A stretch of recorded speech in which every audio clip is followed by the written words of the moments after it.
নমস্কার বন্ধুরা, আমার চ্যানেলে সবাইকে স্বাগত। আশা করছি সবাই ভালো আছেন।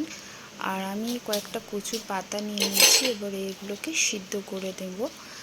আর এই রেসিপিটা আপনাদের সাথে একটু শেয়ার করলাম। তো কচু পাতা বাটার রেসিপি। তো দেখুন, এটা আমি সিদ্ধ করতে দিয়ে নিলাম। আর এটা রসুন, পেঁয়াজ আর কাঁচা লঙ্কা আমি পেস্ট করে নেব। আর মোটামুটি আমার সিদ্ধ হয়েও গেছে। আর শুকনো লঙ্কা, কালো জিরে আমি ফোড়ন দিয়ে নেব।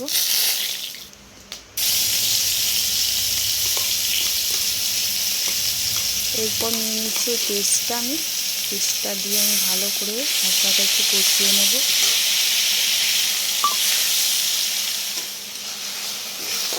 আর সিদ্ধ করার সময় যেহেতু আমি নুন দিয়েছি, তাই নুনটা অল্প দিলে হয়, আবার না দিলেও হয়।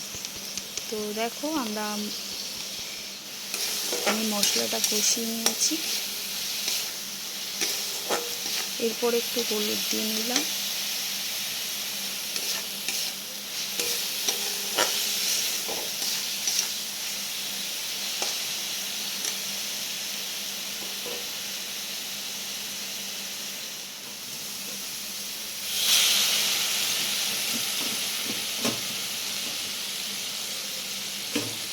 এরপরে দিয়ে দেবো আমি ওই কচুর শাকটা।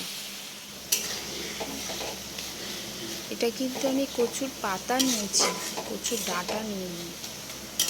তো এটাকে ভালো করে নাড়াচাড়া করে শুকনো করে নিতে হবে।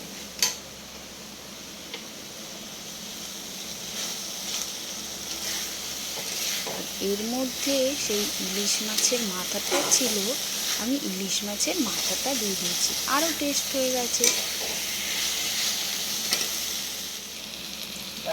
তো দেখো, দেখে তোমাদের কেমন লাগছে বলবে আমাকে।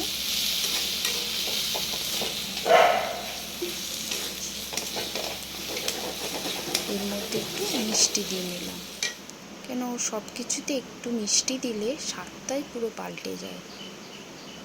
তো দেখো, আমার কচুর শাকটা পুরো ভালোভাবে রেডি।